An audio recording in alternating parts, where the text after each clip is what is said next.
My wife's phone rang. I answered thinking it was work. A man whispered, "You left your underwear here again."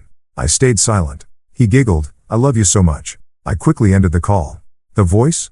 It wasn't a stranger. It was family. You know how they say life can change in an instant? Yeah.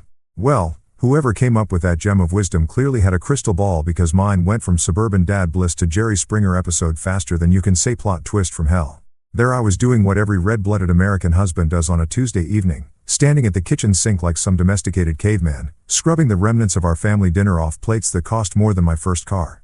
The kids had demolished their mac and cheese like tiny Vikings, leaving behind a battlefield of orange cheese dust and the kind of mess that makes you question your life choices. But hey, that's parenthood for you.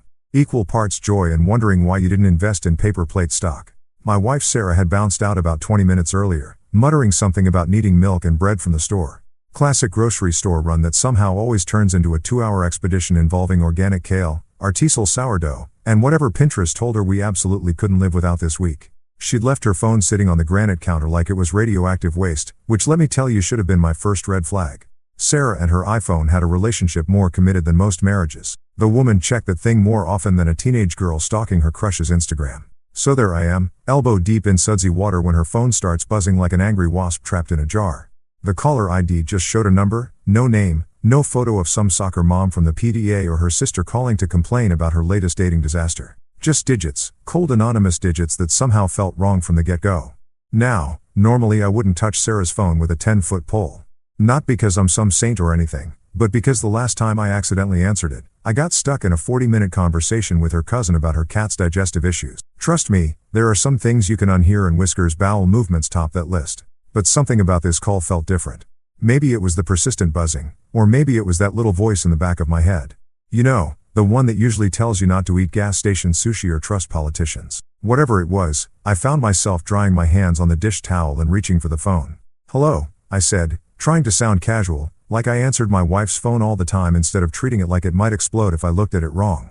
What came next wasn't the cheerful voice of Sarah's book club asking about next week's meeting, or her boss wondering if she could cover an extra shift. No, what I heard was a man's voice, low and intimate, dripping with the kind of familiarity that made my stomach drop, like I just missed the last step on a flight of stairs. "You left your underwear here again." The words hit me like a freight train loaded with WTF. My brain did that thing where it tries to process information that doesn't compute, like when you see a stop sign that's blue instead of red. This had to be a wrong number. Had to be, because the alternative was that some dude was talking to my wife about her underwear, and that thought made me want to punch something expensive. But then came the soft giggle, not a nervous laugh or an oops, wrong number chuckle. This was the kind of laugh that said secrets, that said inside jokes, that said things I really didn't want to think about. It was followed by 3 little words that might as well have been delivered by a wrecking ball to my chest. "I love you so much." My grip on the phone tightened until I thought the screen might crack under the pressure. My ears were burning like someone had set them on fire, and I could feel my pulse hammering in my temples. The voice on the other end and wasn't done either. There was more something about missing her, about when they could see each other again, about how he couldn't wait to hold her. I hung up, just straight up ended the call like I was hanging up on a telemarketer trying to sell me extended car warranties. But unlike those calls, this one didn't leave me feeling victorious. Instead, I stood there staring at Sarah's phone like it had just grown fangs and started hissing at me. The device sat there on the counter, innocent as a sleeping baby, giving no indication that it had just delivered the kind of news that makes grown men question everything they thought they knew about their lives. The screen went dark, but I kept staring at it, waiting for it to ring again, dreading that it might, hoping that it wouldn't. My mind was racing faster than a NASCAR driver on Red Bull. This had to be a mistake. Had to be. Maybe it was a prank call. Maybe it was some kid with too much time on his hands and a sick sense of humor. Maybe it was a wrong number and some poor bastard somewhere was wondering why his girlfriend wasn't answering her phone. But deep down in that place where your gut lives and tells you uncomfortable truths you don't want to hear, I knew better. The voice wasn't that of a stranger. It wasn't some random dude who dialed the wrong number. No, this voice had something that made my blood run cold. Familiarity. Not just the familiarity of someone Sarah knew, but someone I knew. The inflection, the way he said certain words, even that damn laugh, they all triggered something in my memory that I wasn't ready to face. I set the phone down carefully like it might explode if I moved too fast. My hands were shaking and I realized I was holding my breath. The kitchen suddenly felt too small, too quiet, too normal for what had just happened. The half-washed dishes in the sink, Chloe's drawing stuck to the refrigerator with magnets shaped like farm animals. The grocery list Sarah had written in her neat handwriting. Everything looked the same, but nothing would ever be the same again. That's when it hit me like a punch to the gut. I was standing in my own kitchen, in my own house, holding my own wife's phone, and I just heard another man tell her he loved her. The American dream had just turned into the American nightmare, complete with a soundtrack of my own heartbeat drowning out the hum of the refrigerator. You know what they say about sleeping dogs? Well, whoever came up with that brilliant piece of wisdom clearly never had their entire world flipped upside down by a phone call. Because let me tell you, when you suspect your wife is cheating on you with your own flesh and blood, sleep becomes about as elusive as finding a decent pizza in a gas station. That night, I lay in bed next to Sarah like I was sharing a mattress with a complete stranger, listening to her breathe, and wondering how long this had been going on right under my nose. She slept like a baby, the kind of peaceful, guilt-free slumber that apparently comes with being a world-class actress. Meanwhile, I was staring at the ceiling like it held the answers to life's greatest mysteries, my mind running through scenarios that would make a soap opera writer jealous. Every little sound she made, every shift in her breathing, every unconscious movement had me analyzing like I was some kind of bedroom detective. When morning finally crawled around, and trust me, it took its sweet time, I decided to channel my inner Sherlock Holmes. Not the brilliant deduction part, mind you, but the obsessive investigation part. If Sarah was playing games, then two could play that particular sport. Time to test the waters and see just how deep this deception went. I started small, like a fisherman testing the current before casting the big line. Over coffee and toast that tasted like cardboard mixed with betrayal, I threw out some casual questions. You know, the kind of innocent spousal interrogation that happens in kitchens across America every morning, except usually it's about who forgot to take out the trash, not who's sleeping with the enemy. So, what's your day looking like? I asked, watching her face over my coffee mug like I was studying for a final exam in advanced detection. She rattled off her usual routine. Work, grocery store again, because apparently we were always one banana away from starvation. Maybe lunch with her sister. All delivered with the kind of casual confidence that made me wonder if she'd been practicing in the mirror. Her eyes never quite met mine, though. That was new. Sarah had always been the type to maintain eye contact during conversations. Even when she was telling me about her day at the DMV or describing some reality TV drama, I couldn't care less about lunch with Jennifer. I pressed, naming her sister like I was testing a theory. Haven't seen her in a while. How's she doing with the divorce? Oh, you know, Jin, Sarah said with a laugh that sounded just a fraction too forced. Still trying to decide if she wants to take Derek for everything he's worth or just half of everything he's worth. She was good. I'll give her that. The response was perfectly Sarah, complete with the kind of casual sister gossip that usually made my eyes glaze over. But there was something off about the timing, like she paused for just a millisecond too long before answering. Or maybe I was becoming one of those paranoid husbands who sees conspiracy theories in their wife's breakfast choices. Throughout the day, I found myself becoming the kind of guy I used to make fun of, checking her location on the Find My Friends app like some kind of digital stalker, noting when she was online versus when she said she was in meetings, mentally cataloging every detail that seemed even slightly out of place. It was exhausting and pathetic and necessary all at the same time. The real test came that evening when our 6-year-old daughter Chloe was at the kitchen table, tongue sticking out in concentration as she worked on her math homework. Addition and subtraction problems that seemed laughably simple compared to the emotional calculus I was trying to figure out in my own head. There's something beautifully innocent about watching a kid struggle with what's 7 plus 5 when you're sitting there trying to solve what's marriage plus betrayal divided by family dysfunction. Sarah's phone buzzed on the counter, the same counter where it had delivered yesterday's bombshell. This time though, I was ready. I watched Sarah's reaction like a hawk studying a mouse, looking for any telltale signs of guilt or excitement or whatever emotion people feel when their secret lover sends them a text. She glanced at the phone and for just a split second, I swear I saw something flicker across her face. Not quite a smile, not quite relief, but something. Then she looked at me, caught me watching her, and that something vanished faster than free samples at Costco. Work, she said, holding up the phone like it was evidence in her defense. Steve wants to know if I can cover the morning shift tomorrow. Steve was her manager, a guy in his 50s who wore polo shirts tucked into khakis and talked about golf like it was a religion. The most exciting thing Steve had probably ever done was order the spicy mustard instead of regular. If Steve was texting Sarah at 8 o'clock at night about shift coverage, then I was the Queen of England. On a Tuesday night, I asked, keeping my voice casual while my internal BS detector started shrieking like a smoke alarm. That's late for Steve to be thinking about scheduling. Sarah's response was a perfect example of what I was starting to recognize as her new normal. Just plausible enough to be believable, just vague enough to avoid details that could be checked later. You know how he is about planning ahead, she said with an eye roll that would have won her an Emmy if this was a performance. Plus, Janet called in sick and he's probably panicking about coverage. She texted back quickly, her fingers moving across the screen with the kind of practiced efficiency that comes from frequent use. Then she set the phone face down on the counter. Another new habit I'd started noticing. The old Sarah used to leave her phone face up, screen visible like she had nothing to hide. This new Sarah treated her phone like it was classified government documents. Mommy, can you help me with this one? Chloe's voice cut through the tension like a knife through butter, reminding me that in the middle of this adult disaster, there was still a little girl who needed help with homework and bedtime stories and all the normal parent stuff that keeps the world spinning. Sarah immediately shifted into mom mode. All warmth and patience as she helped Chloe work through a particularly tricky subtraction problem. Watching them together, Sarah's genuine smile as she praised Chloe for getting the right answer. Chloe's giggle when Sarah made a joke about numbers being sneaky made my chest ache in ways I couldn't describe. This was my family. These were the people I'd built my whole adult life around. And somewhere in the middle of homework help and bedtime routines, the foundation had started cracking without me noticing. The worst part was watching Sarah slip seamlessly between roles, devoted mother 1 minute, potential cheating wife the next, all while maintaining the kind of performance that would make Broadway stars jealous. They say the devil's in the details, but whoever came up with that gym clearly never went through their cheating wife's personal belongings while she was belting out show tunes in the shower. Because let me tell you, the devil isn't just in the details. He's practically running a damn headquarters operation complete with receipts, bank statements, and enough evidence to make a divorce attorney's eyes light up like slot machines hitting jackpot. The next morning started like every other morning in our picture-perfect suburban life. Sarah hummed while making coffee. Actual humming like some kind of Disney princess who'd just discovered woodland creatures could do her hair. She kissed me goodbye with the same lips that had probably been whispering sweet nothings to someone else, grabbed her purse, and headed off to what she claimed was work, but could have been a CIA Black Ops site for all I knew at this point. The sound of her car pulling out of the driveway was my starting gun. I'd never been the snooping type. Hell, I used to make fun of those paranoid husbands on TV who went through their wives' stuff like amateur forensic investigators. But life has a funny way of turning you into exactly the kind of person you used to mock. Usually right around the time your world implodes like a controlled demolition. I started with her purse, which she'd left sitting on the kitchen counter like some kind of leather landmine. Sarah's purse was legendary in our household. A black hole of receipts, expired coupons, lip balms, and enough random crap to stock a convenience store.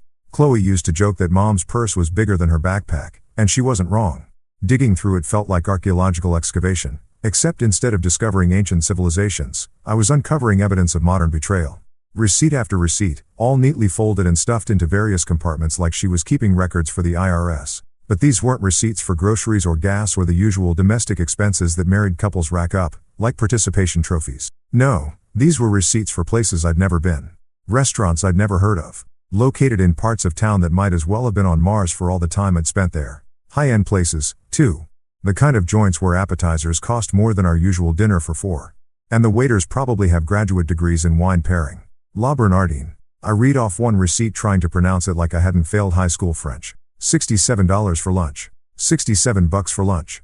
I could feed my family for 2 days on $67. And Sarah was dropping the kind of cash on what the receipt described as pan-seared halibut with truffle risotto. The same woman who complained when I suggested we splurge on name-brand cereal was apparently living it up like some kind of Food Network celebrity. But that was just the appetizer. Pun intended. The main course came when I found the hotel receipts tucked away in a side pocket like dirty little secrets. Not just any hotels either, but boutique places downtown with names like the Metropolitan and Harborview Suites. Places that charge by the hour what we spend on groceries by the week. My hands started shaking as I read the dates. Business trips that I remembered her taking, overnight conferences that had seemed perfectly legitimate at the time. Except now I was looking at evidence that these conferences involved room service champagne and Egyptian cotton sheets instead of PowerPoint presentations and continental breakfast. The kicker, some of these receipts were signed by someone else. Not Sarah's neat, careful signature that I'd seen on birthday cards and mortgage documents, but a man's handwriting. Sloppy, confident strokes that spelled out a name I recognized from family Christmas cards and wedding invitations. Marcus, my own goddamn brother. Seeing his name on those receipts was like getting punched in the gut by reality wearing brass knuckles. This wasn't some stranger sweeping my wife off her feet with romantic dinners and luxury hotels. This was my brother, the same guy who used to give me wedgies and steal my lunch money, who'd borrowed $5,000 from me last year to get back on his feet after his own divorce. I moved on to her dresser, rifling through drawers that used to be off limits, not because they were forbidden, but because they were boring. Underwear, socks, the usual collection of female necessities that I'd never paid attention to because, frankly, my wife's sock drawer wasn't exactly riveting entertainment. But now everything was evidence. I found a jewelry box tucked away behind her winter sweaters. Not the jewelry box that sat on top of the dresser with the rings and necklaces I'd given her over the years, but a smaller one hidden away like contraband. Inside was a bracelet I'd never seen before. Delicate and expensive looking with a charm that had an inscription too small to read without squinting. M+S forever. M+S Marcus plus Sarah. Forever. I wanted to throw the damn thing across the room, but instead I just sat there on the edge of our bed. The bed we'd picked out together. The bed where we'd conceived our daughter. The bed where we'd had countless conversations about our future, holding evidence of my wife's affair with my brother like it was radioactive waste. The financial records were stored in a filing cabinet in what Sarah optimistically called our home office, but was really just a spare bedroom with a desk and a computer that we used to pay bills and store Christmas decorations. Sarah was meticulous about record keeping, a trait I'd always appreciated during tax season, but now made my investigation embarrassingly easy. Bank statements going back months told a story that made my chest tighten with each page. Regular withdrawals, always in cash, always in amounts that wouldn't trigger any automatic alerts, but were too large to be lunch money. Monthly transfers to an account I didn't recognize, labeled simply as personal expenses in Sarah's neat handwriting. But the real smoking gun was buried in a folder marked miscellaneous because apparently that's where you file evidence of your secret life. Transfer records to an account under Marcus' name. Not loans, not gifts, but regular payments with memo lines that made my blood run cold. Hotel expenses, dinner reimbursement, weekend getaway. My wife wasn't just having an affair with my brother. She was financing it using our joint savings, money we'd set aside for Chloe's college fund and family vacations to pay for romantic rendezvous with the man who'd stood up at our wedding and toasted our eternal happiness. You know that moment in horror movies when the protagonist knows they should run, but instead they creep deeper into the haunted house. Well, turns out real life has its own version of that scenario, except instead of ghosts and demons, you're dealing with text messages and phone logs that are about to destroy everything you thought you knew about your marriage. And just like those movie characters, I knew I should stop digging, should preserve what little sanity I had left, but I couldn't help myself. I needed to see how deep this rabbit hole went, even if it led straight to hell. Finding the paper trail had been like discovering the tip of an iceberg. Impressive and damaging, sure, but I had this sinking feeling that the real wreckage was still hidden beneath the surface. The smoking gun, the absolute proof that would turn my suspicions from paranoid husband territory into cold, hard, divorce court-ready evidence, was sitting right there in Sarah's phone. The same phone that had started this whole nightmare, now taunting me from the kitchen counter like some kind of digital Pandora's box. The opportunity came when Sarah announced she was taking a shower. One of those luxurious 20-minute affairs that involved enough steam to rival a sauna and more beauty products than a department store cosmetics counter. She'd left her phone charging on the nightstand, face down as usual, like it was trying to hide from me. My heart was pounding like I was about to defuse a bomb instead of just checking my wife's text messages. Funny how betrayal turns you into a criminal in your own home, skulking around like some kind of domestic spy while your daughter watches cartoons downstairs and your wife scrubs away whatever guilt she might actually feel about destroying your family. I picked up the phone with hands that were shaking worse than a paint mixer at Home Depot. Sarah had never been big on security. Her passcode was Chloe's birthday because apparently she thought potential phone thieves wouldn't be able to guess that the woman with family photos plastered all over her lock screen might use her kid's birth date as a password. Under normal circumstances, her trusting nature was one of the things I loved about her. Right now, it was making my investigation easier than it had any right to be. The phone unlocked on the first try and I was immediately hit with a wall-up of notifications that made my stomach drop like a stone thrown off a bridge. Missed calls, unread texts, voicemails, all from numbers I didn't recognize and some that I did. But it was the messaging app that really caught my attention, showing preview texts that made my blood run cold, even in their truncated form. Can't wait to see you again. Last night was incredible. When can we? I opened the Messages app like I was handling live explosives, half expecting the phone to burst into flames or start screaming accusations at me. What I found was worse than anything I'd imagined during my sleepless night of paranoid speculation. Deleted conversations, lots of them. Sarah had been cleaning house, wiping away evidence like she was some kind of digital janitor. But here's the thing about technology. It's both a blessing and a curse. Sure, she could delete the conversations, but she couldn't delete the fact that they'd existed in the first place. The phone kept records, little breadcrumbs of digital infidelity that painted a picture clearer than any Renaissance masterpiece. Thread after thread of deleted conversations, all with the same contact. No name, just a number, but a number I was starting to recognize from all those missed calls and hotel receipts. The timestamps told their own story. Late night texts when I was sleeping next to her. Afternoon messages sent during her lunch breaks. Early morning exchanges that happened while I was making coffee and packing Chloe's school lunch. But Sarah wasn't quite as tech-savvy as she thought she was because buried in the drafts folder, that digital graveyard where unfinished thoughts go to die, I found the mother lode, messages she'd typed but never sent, like a diary of her affair written in real time. I can't keep lying to him like this. What if he finds out about us? I feel terrible, but I can't stop. And then the one that made my knees weak and my vision blur around the edges. Marcus, I think I'm falling in love with you, Marcus. There it was, spelled out in black and white. No room for interpretation or wishful thinking. Not some random coworker or mysterious stranger, but my own brother. The man who taught Chloe how to ride a bike, who'd helped me install our deck last summer, who'd been coming to our house for Sunday dinners and holiday celebrations while secretly planning to blow up my life from the inside.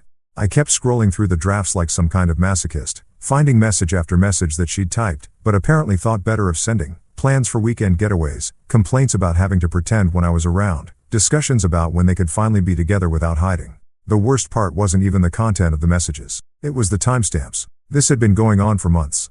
Not a recent fling or a moment of weakness, but a sustained calculated betrayal that had been happening right under my nose while I was worrying about mortgage payments and whether we needed to refinance the house. Every family dinner where Marcus had sat at my table, every time he'd hugged Sarah goodbye a little too long, every occasion where I'd thought they were just being friendly siblings-in-law, it had all been a performance. They'd been laughing at me probably.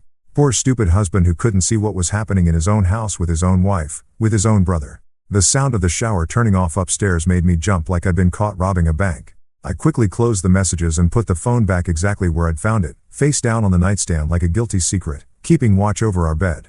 By the time Sarah emerged from the bathroom, wrapped in the fluffy robe I'd bought her last Christmas, I was back downstairs pretending to read the morning paper. But the words on the page might as well have been written in ancient Greek because all I could see were those deleted messages, those drafted confessions, those digital love letters to my own damn brother. Feel better?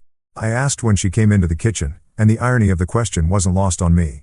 Here I was asking if she felt better after her shower when what I really wanted to know was how she managed to live with herself after what I'd just discovered. Much, she said, kissing the top of my head like she was still the loving wife instead of a woman who'd been financing secret romantic getaways with my brother. You seem tense.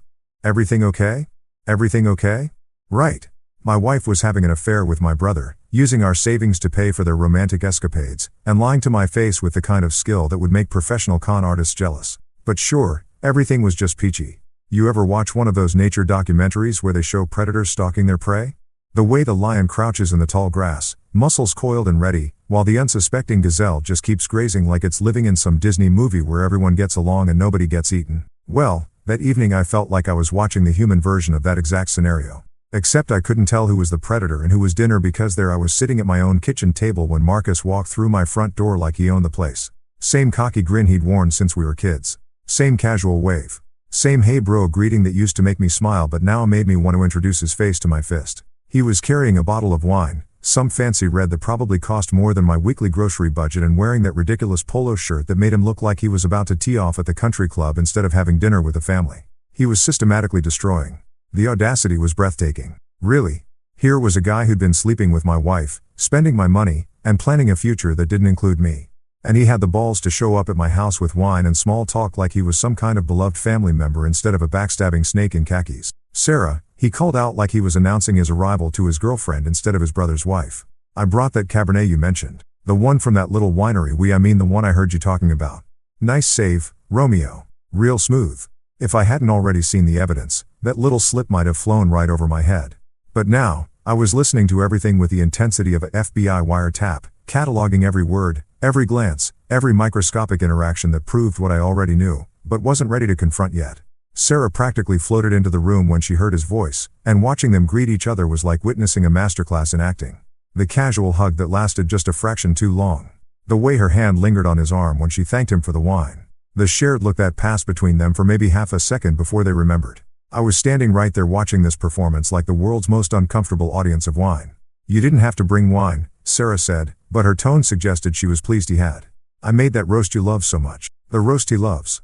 Not the roast we all love or the roast that's good for family dinners. The roast he loves because apparently Sarah had been taking requests from her lover and serving them up at family dinner like some kind of twisted room service. Smells incredible, Marcus said, taking a deep breath like he was savoring more than just the aroma of pot roast. You always did know your way around the kitchen.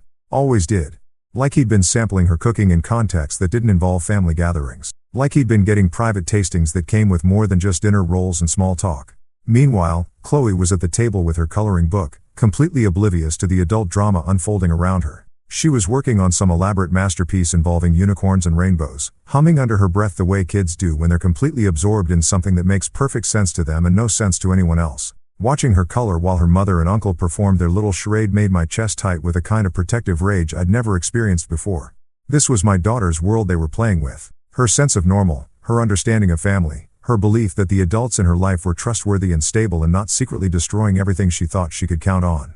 She looked up at Marcus with the same adoration she'd always had for her fun uncle, the guy who brought her presents and taught her card tricks, and made her laugh until she got the hiccups. "Uncle Marcus," she squealed, abandoning her crayons to run over for a hug. "Look what I drew. It's a unicorn flying over a castle." Marcus scooped her up like he was auditioning for Father of the Year instead of Home Wrecker of the Century, spinning her around while she giggled and showed off her artwork. He praised her drawing with a kind of enthusiasm that would have seemed genuine if I didn't know he was a lying, cheating piece of garbage who was currently destroying her family from the inside out. "That's amazing, kiddo," he said, setting her down and examining the drawing like it was headed for the loft. "You're getting so good at staying in the lines. Pretty soon you'll be better than all those famous artists." Chloe beamed with pride, and I wanted to grab her and run. Just pick up my daughter and get her as far away from this toxic performance as possible. Somewhere she wouldn't have to find out that Uncle Marcus was the reason Mommy and Daddy were going to get divorced. Somewhere she could keep believing that families stayed together and adults told the truth and unicorns were the most complicated thing she'd have to worry about. Dinner was a special kind of torture that should probably be studied by psychologists as a new form of enhanced interrogation. There we all were sitting around the table like some Norman Rockwell painting of American family values while I tried not to choke on my food and my rage simultaneously. Sarah served the meal with the kind of domestic pride that would have been sweet if it wasn't all part of her elaborate deception. Marcus complimented everything from the seasoning on the roast to the way she'd arranged the vegetables. And Sarah glowed under his praise like a teenager with her first crush. I sat there cutting my meat and plotting various scenarios that ranged from confronting them both right there at the dinner table to quietly documenting everything for the inevitable custody battle. The silence from my end of the table was apparently noticeable because Chloe kept asking me if I was okay and why I wasn't talking much. "Daddy's just tired, sweetheart," Sarah explained, reaching over to pat my hand in what probably looked like welly concern but felt like a patronizing dismissal. "He's been working really hard lately." "Working hard?" "Right. While I've been working hard to provide for our family, she'd been working hard to betray it." The irony was so thick you could cut it with the same knife I was currently gripping a little too tightly. There's something about putting a 6-year-old to bed that makes you realize how fragile innocence really is. Chloe's bedtime routine was sacred in our house. The same sequence of teeth brushing, pajama selection, and story time that had been our nightly ritual since she was old enough to have opinions about which stuffed animals needed to sleep on the bed versus which ones could handle floor duty. That night, as I read her good night moon for probably the 1000th time, her little hand curled in mine, I felt like I was saying goodbye to more than just another day. She fell asleep to the sound of my voice telling her about the quiet old lady whispering hush, completely unaware that downstairs her mother was probably whispering entirely different things to her uncle. The thought made my stomach churn as I kissed her forehead and turned off her nightlight, leaving her to dream about whatever 6-year-olds dream about. Probably unicorns and ice cream and a world where the adults in her life don't lie to each other with the skill of professional con artists. When I came back downstairs, Marcus had finally left. Thank God, because I'm not sure I could have maintained my composure much longer. The guy had spent the entire evening acting like he was doing me some kind of favor by gracing us with his presence, telling stories, and cracking jokes, and playing the role of beloved family member while I sat there knowing he'd been playing an entirely different role when I wasn't around. Sarah was in the kitchen loading the dishwasher, humming the same tune she'd been humming all week. Probably some song he'd introduced her to during one of their romantic rendezvous. The sight of her there looking so domestic and innocent made something inside me finally snap. All the evidence, all the lies, all the late-night phone calls and secret bank transfers and deleted text messages. It all came rushing back like a dam bursting. I cornered her between the kitchen island and the sink, not physically threatening, but definitely blocking any easy escape routes she might have been considering. The fluorescent light above the sink cast harsh shadows across her face, making her look like a stranger, which I was beginning to realize she basically was. "We need to talk," I said. And even to my own ears, my voice sounded different, colder, like someone had replaced my usual tone with something that belonged in a courtroom or a police interrogation room. Sarah looked up from the plate she was rinsing. And for just a moment, I saw something flicker across her face. Not surprise exactly, but the kind of weariness that comes when you know you've been caught, but you're not sure how much the other person knows. "Sure," she said, trying to sound casual while her hands kept moving dishes around like she was rearranging deck chairs on the Titanic. "What's on your mind?" "What's on my mind? Jesus, where did I even start?" The phone call that had started this whole nightmare. The hotel receipts with my brother's signature. The bank transfers funding their romantic getaways. The deleted text messages declaring her love for the man who'd stood up at our wedding. "Yesterday," I said, watching her face like I was studying a map to buried treasure when you were at the store. "Your phone rang." The plate in her hand slipped just slightly, barely noticeable, unless you were watching for exactly that kind of tell. She recovered quickly, setting it in the dishwasher with the kind of careful precision that screamed guilt louder than any confession. "Oh," she said, and the single word was so loaded with false innocence, it should have come with a warning label. "Who was it?" "That's what I'm hoping you can tell me," I said, stepping closer. Close enough to see the tiny muscle in her jaw twitching. Close enough to smell the perfume she'd started wearing recently. Something expensive and unfamiliar that definitely hadn't come from the drugstore where she usually bought her beauty supplies. I answered it. I continued, letting each word drop like stones into still water. Someone called looking for you. A man. Sarah's face went through a series of micro-expressions that would have been fascinating to watch under different circumstances. Confusion, then recognition, then something that looked almost like relief before settling on indignation. The default emotion of people who've been caught red-handed but are going to try to brazen their way out of it anyway. You answered my phone, she said. And the way she said it, you'd think I'd committed some kind of cardinal sin instead of just picking up a ringing device in my own kitchen. That's a violation of privacy. Privacy. The woman who'd been financing secret affairs with our joint bank account wanted to lecture me about privacy. The irony was so thick you could practically taste it. Privacy, I repeated, letting the word hang in the air between us like a bad smell. That's interesting. You want to talk about privacy while some guy is calling you about your underwear. Her face flushed red, then drained white, then flushed red again, like she couldn't decide which shade of guilt worked best with her complexion.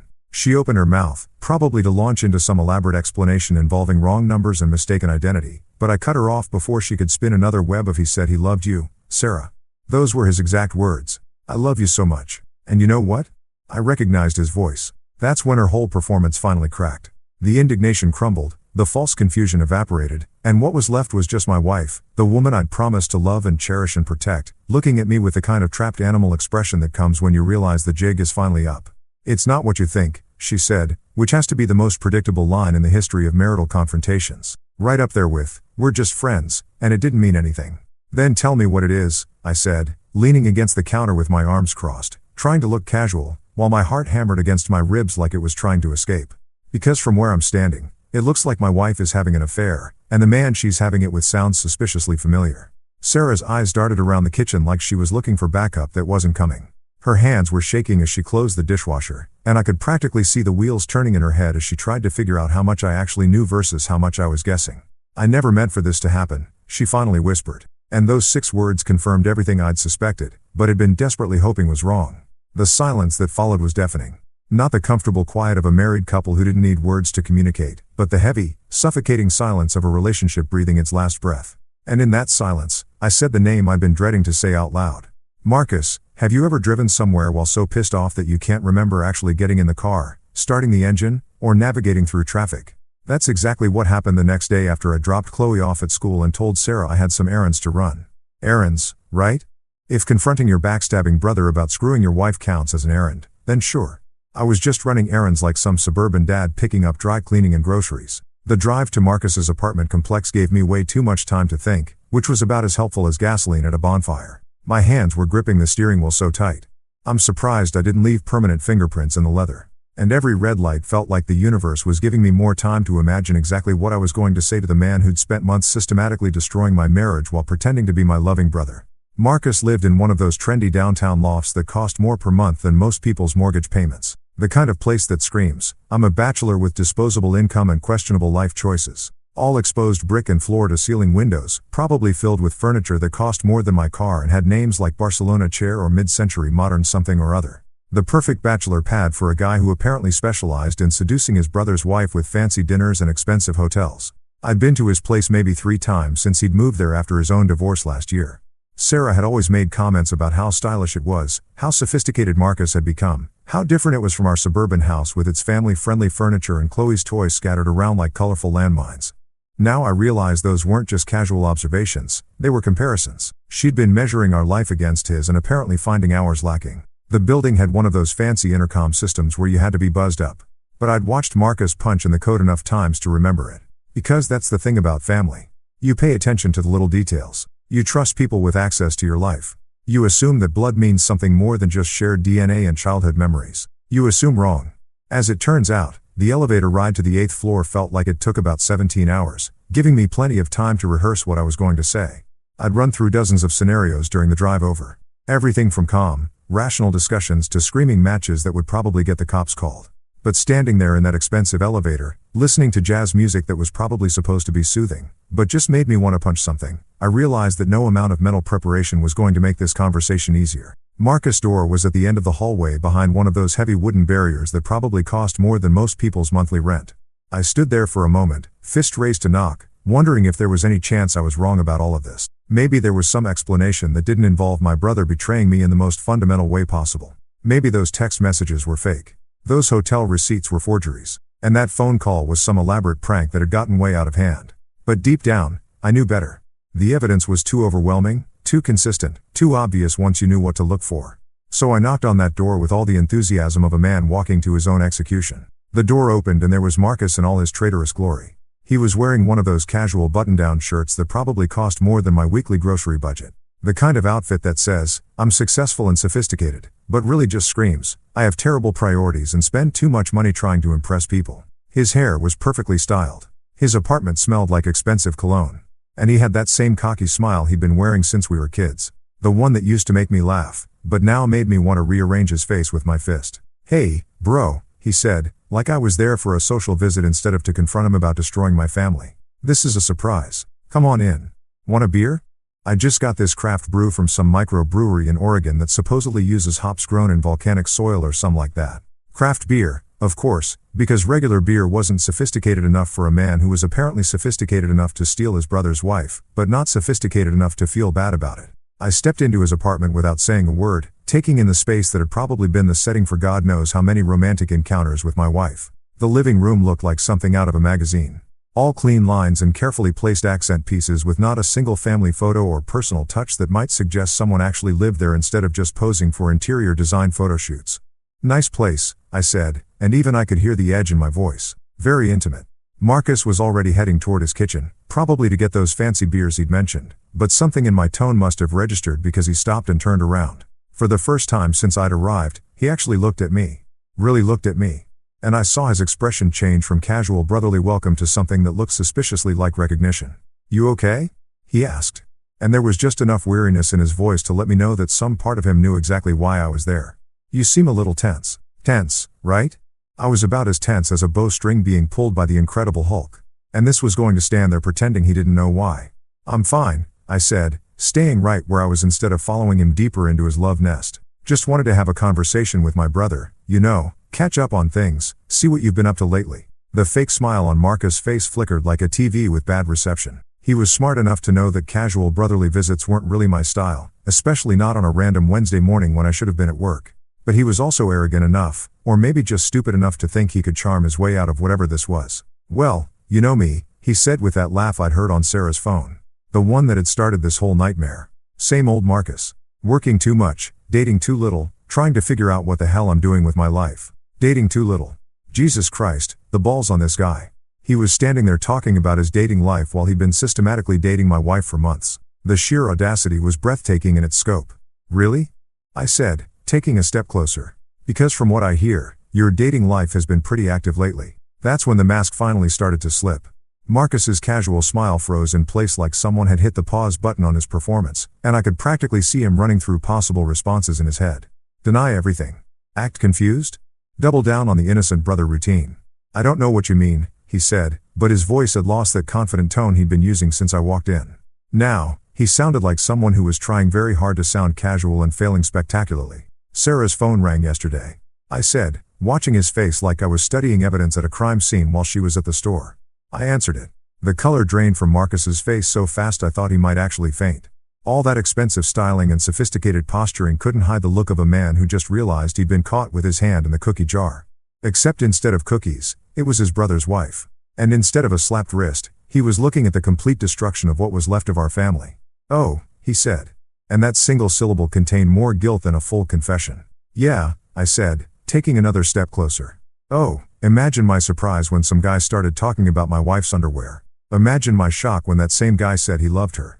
And imagine my absolute amazement when I realized the voice belonged to my own brother. Marcus didn't even try to deny it. Maybe he was too shocked. Maybe he was too guilty. Or maybe he was just too arrogant to think he needed to explain himself to me. Instead, he just stood there looking like a deer caught in headlights. If deer wore expensive shirts and lived in overpriced lofts and specialized in destroying their siblings' marriages, I can explain, he finally said, which had to be the second most predictable response in the history of family betrayals right after. "It's not what you think." "Then explain," I said, crossing my arms and settling in for what was sure to be the performance of his lifetime because I'm really curious to hear how you justify my wife. The word hung in the air between us like a toxic cloud. I'd said it deliberately, choosing the crudest term I could think of because I wanted him to understand that this wasn't some romantic love story he could pretty up with flowery language and noble intentions. This was betrayal, plain and simple. And I wasn't going to let him dress it up as anything else. Marcus ran his hands through his perfectly styled hair, messing it up for probably the first time since I'd arrived. He looked around his apartment like he was seeing it for the first time. Maybe finally understanding how it would look from my perspective, the setting for his affair with my wife, funded by money from our joint accounts. She needed someone, he said finally. And I almost laughed at the sheer weakness of his opening statement. You work all the time and she was lonely and things just happened. Things just happened. Like adultery was some kind of natural disaster that had struck without warning instead of a deliberate choice made by two people who decided their own desires were more important than my family's stability. You know what they don't tell you about having your life systematically destroyed by the two people you trusted most? They don't mention that afterward you have to keep functioning like a normal human being. You still have to go to work, pay bills, help your kid with homework, and pretend that your entire understanding of reality hasn't just been fed through a wood chipper and set on fire. It's like being expected to perform surgery while someone's hitting you in the head with a baseball bat. Theoretically possible, but not exactly optimal conditions. The drive back from Marcus's apartment was a blur of rage, betrayal, and the kind of cold, calculating fury that comes when you realize you've been played by professionals. His pathetic excuses kept echoing in my head like a broken record. She needed someone. You work too much. We didn't mean to fall in love. Didn't mean to fall in love. Like love was some kind of accident that just happened when you weren't paying attention. Instead of a choice made by two adults who decided that their feelings were more important than my family's stability. The really infuriating part was how he tried to make it sound noble, like he'd been doing Sarah some kind of favor by providing emotional support during her time of need. Emotional support, right? I'm sure all those hotel receipts and expensive dinners were just part of his comprehensive counseling program. Dr. Marcus specializing in adultery therapy with a minor in home wrecking. But here's the thing about betrayal. It doesn't just destroy your past. It poisons your future, too. Every memory I had of family gatherings, holiday celebrations, and casual Sunday dinners was now contaminated with the knowledge of what had really been happening. All those times Marcus had complimented Sarah's cooking. All those occasions when they'd shared inside jokes I didn't understand. All those moments when I thought I was looking at normal family interactions. It was all performance. A goddamn Oscar-worthy performance that had been playing in my own house. While I sat in the front row, applauding like an idiot, I made a detour on the way home, stopping at a copy shop that looked like it had been designed by someone who thought the height of interior decorating was fluorescent lighting and industrial carpet. The kind of place where people went to make flyers for garage sales and copy their tax documents, not to begin documenting the evidence that would eventually destroy their marriage. But life has a funny way of making ordinary places into the settings for extraordinary disasters. The clerk behind the counter was a kid who looked like he was maybe 19 and had probably never experienced anything more traumatic than running out of energy drinks. He helped me scan every receipt, every bank statement, every piece of evidence I collected, creating digital copies that I uploaded to a cloud storage account Sarah didn't know about. Because if there's one thing I'd learned from this whole experience, it's that people lie, people cheat, and people delete evidence. But digital backups are forever. Next stop was a law office in one of those glass towers downtown that make you feel like an ant, even when you're not dealing with life-altering legal issues. The lawyer I'd found online specialized in divorce and family law with the kind of credentials that cost serious money but promise serious results. Her name was Rebecca Shawn, and her reviews suggested she had a particular talent for handling cases involving adultery and financial deception, which, as it turned out, was exactly the kind of expertise I needed.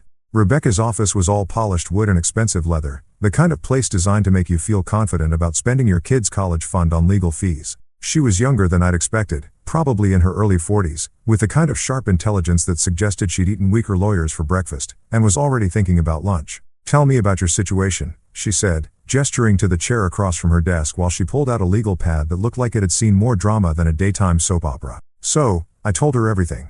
The phone call that had started it all, the evidence I'd found, the confrontation with Sarah, the meeting with Marcus. I laid out the whole sordid story like I was presenting evidence to a jury, watching Rebecca's expression shift from professional interest to something that looked almost like sympathy. "How long do you think this has been going on?" she asked, making notes in handwriting that was probably neater than most people's typed documents. "At least 6 months, based on the bank records," I said. "Maybe longer." They were pretty good at covering their tracks, but not good enough, Rebecca said with the kind of smile that probably made opposing counsel nervous. "Financial records don't lie, and neither do phone logs. You've done excellent documentation work. Most people come in here with suspicions and hurt feelings. You're coming in with evidence." Evidence. It felt weird to hear my destroyed marriage described in such clinical terms, but I was learning that divorce law was all about proof and documentation and turning human disasters into billable hours. Rebecca explained the process: asset division, custody arrangements, Spousal support calculations with the kind of professional detachment that would have been comforting if she'd been talking about anyone else's life. One thing I need to tell you, she said, leaning forward with the expression people use when they're about to deliver news you don't want to hear. Washington is a no-fault divorce state. The adultery doesn't technically affect the legal proceedings, but the financial deception could be relevant to asset division.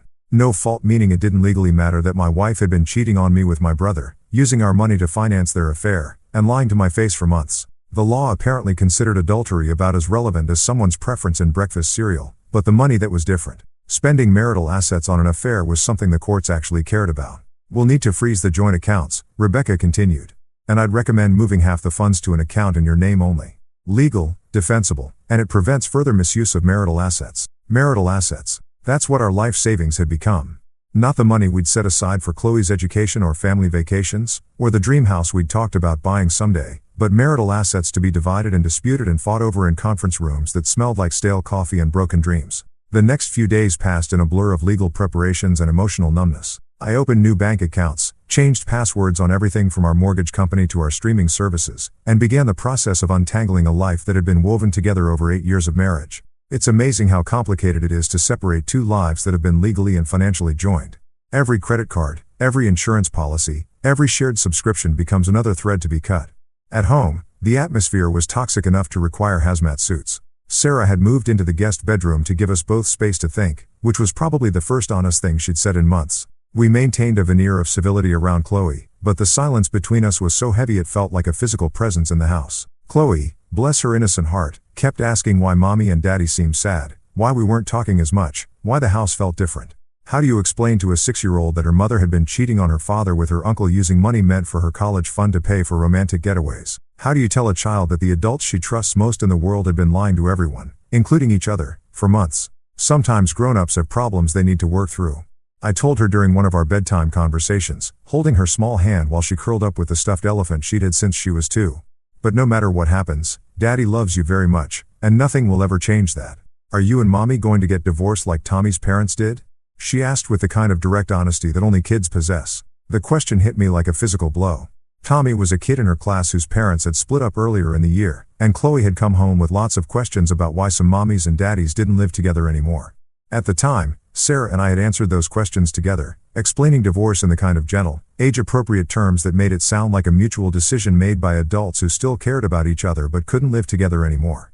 Now, I was facing the possibility of having that same conversation about our own family. I don't know, sweetheart, I said, because lying to her seemed wrong, even if the truth was complicated. Sometimes marriages don't work out the way people hope they will. But if that happens, it doesn't mean mommy and daddy don't love you, and it doesn't mean anything is your fault. She nodded with the kind of solemn understanding that broke my heart. Kids are resilient, everyone says, but they shouldn't have to be. They shouldn't have to learn about adult failures and broken promises and the ways that people can hurt each other. They should get to believe in forever and trust that the adults in their lives have their together enough to provide stability and security. Meanwhile, Marcus kept calling. Not me. He was apparently smart enough to know that ship had sailed. But Sarah, I could hear her phone buzzing at all hours. See her checking messages when she thought I wasn't looking. The voicemails he left were masterpieces of self-justification and manipulation. Each one saved automatically to the cloud storage where Rebecca could access them as evidence of ongoing contact. I know you're angry, one message said, but what we have is real.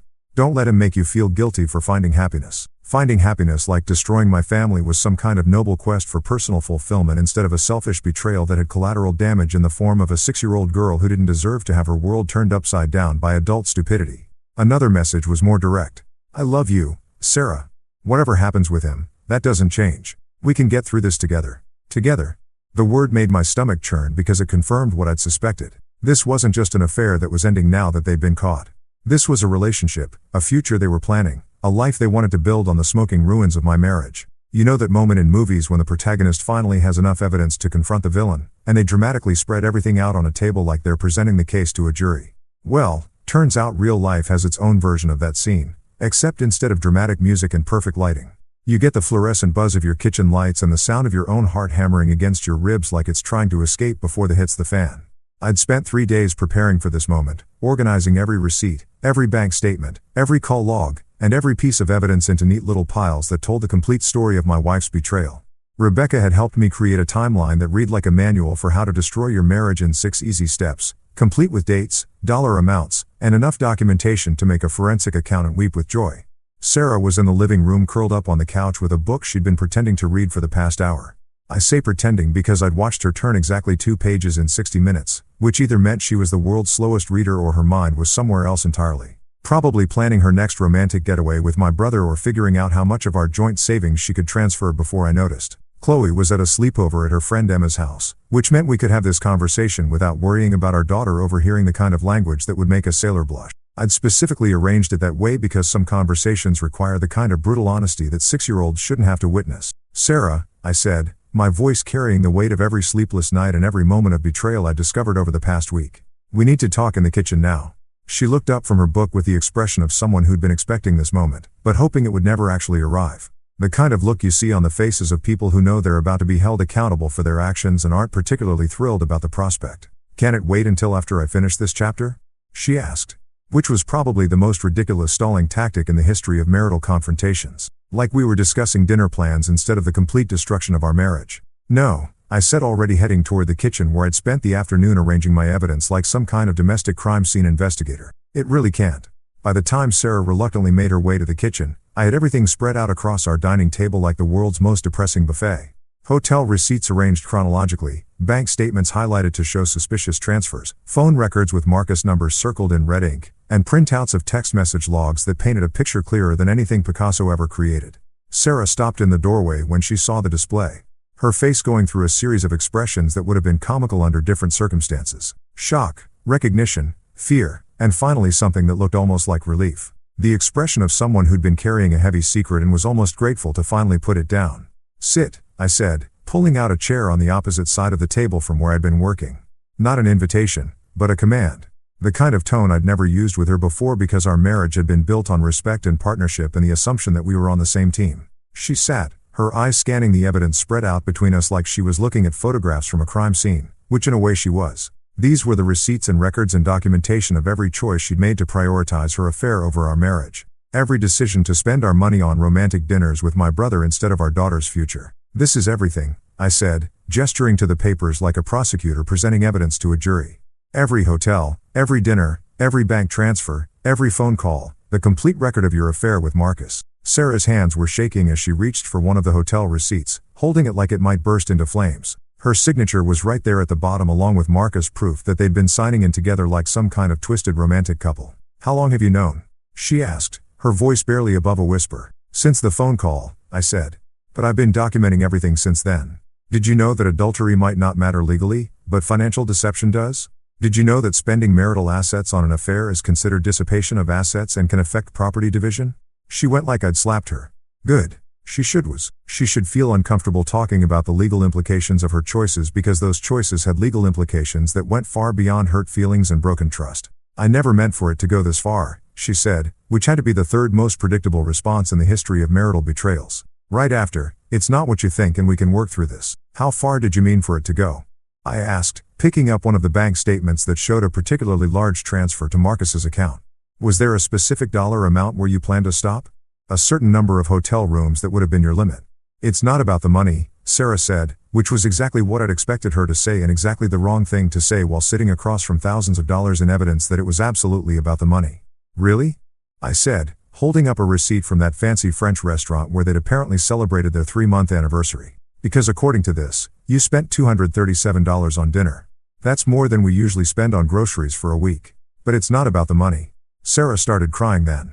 The kind of tears that come when you realize you've been caught and there's no way to explain away the evidence. Not the gentle tears of someone who's genuinely sorry, but the frustrated tears of someone who's mad that their secret life has been exposed. "You don't understand," she said between soaps. "Marcus makes me feel alive again. He pays attention to me. He listens to me. He makes me feel like I'm more than just a wife and mother. More than just a wife and mother." The words hit me like a physical blow because being a wife and mother used to be something she was proud of. We used to joke about being a boring suburban family with our minivan and our mortgage and our weekend trips to Target. When had that become something she wanted to escape from instead of something she wanted to protect? "So, this is my fault?" I asked, leaning back in my chair and trying to process the idea that my wife's affair was somehow a result of my failures as a husband. "I work 50 hours a week to support this family. I come home and help with homework and bedtime stories and weekend chores, and somehow that's not enough attention. You work all the time, she said, like my job was some kind of hobby instead of the thing that paid for our house and our cars and our expensive dinners with my brother. When was the last time we went out to dinner? Just the two of us. When was the last time you surprised me with flowers or told me I looked beautiful? The questions hung in the air like accusations, and I felt something inside me snap. Not my temper, something deeper. The part of me that had been trying to understand her perspective, to find some way to make sense of her choices, to figure out how we'd gotten to this point. When was the last time you told me you loved me and actually meant it? I shot back. When was the last time you kissed me without thinking about him? When was the last time you looked at our daughter and thought about how your choices might affect her future? Sarah's tears stopped abruptly, like I'd flipped a switch. Her face hardened into an expression I'd never seen before. Defensive, angry, and completely unrepentant. Don't bring Chloe into this, she said. This is between us. No, I said, standing up and walking around the table until I was looking down at her. This stopped being just between us the moment you started spending her college fund on hotel rooms. This stopped being just between us the moment you decided that your happiness was more important than her stability. That's when my phone buzzed with a text message. Without thinking, I picked it up and glanced at the screen, expecting to see something from work or maybe a message from Emma's mom about the sleepover. Instead, it was from Marcus. A message that had obviously been meant for Sarah's phone, sent to mine by mistake in what had to be the most perfectly timed accident in the history of terrible timing. I love you. No matter what happens with him tonight, that doesn't change. We'll figure this out together. I stared at the screen for a moment, then slowly turned it around so Sarah could see the message. Her face went white as she read the words, probably realizing that her lover had just provided the final nail in the coffin of any chance she might have had of salvaging our marriage. He sent this to the wrong number, I said, setting the phone down on the table next to all the other evidence. But I think the message is pretty clear. You two have been planning this confrontation, haven't you? You've been strategizing about how to handle me finding out. Sarah didn't deny it. She just sat there staring at the phone like it was a smoking gun, which it essentially was. The final piece of evidence that this wasn't just an affair that had gotten out of hand. It was a relationship, a future they were planning, a life they wanted to build together. I want you out, I said. The words coming from somewhere deep in my chest that I didn't even know existed. Tonight, pack whatever you need for now, and I'll have the rest of your things sent wherever you want them. But I want you out of this house, away from our daughter, and out of my life. You can't kick me out, Sarah said, finally finding her voice again. This is my house, too. Actually, I can, I said, pulling out the legal documents Rebecca had prepared for exactly this scenario. Temporary restraining order based on financial abuse and emotional distress. You've got 2 hours to pack and leave and then you're not allowed back without a court order. The look on Sarah's face when she saw the official letterhead was almost worth the pain of the past week. Almost. She realized that I hadn't been sitting around feeling sorry for myself. I'd been preparing, documenting, and building a case that would protect both me and Chloe from any further damage she might try to cause. Where am I supposed to go? She asked like that was somehow my problem to solve. I don't know, I said. And for the first time in days, I felt something like peace. Maybe Marcus can figure that out. After all, he loves you so much.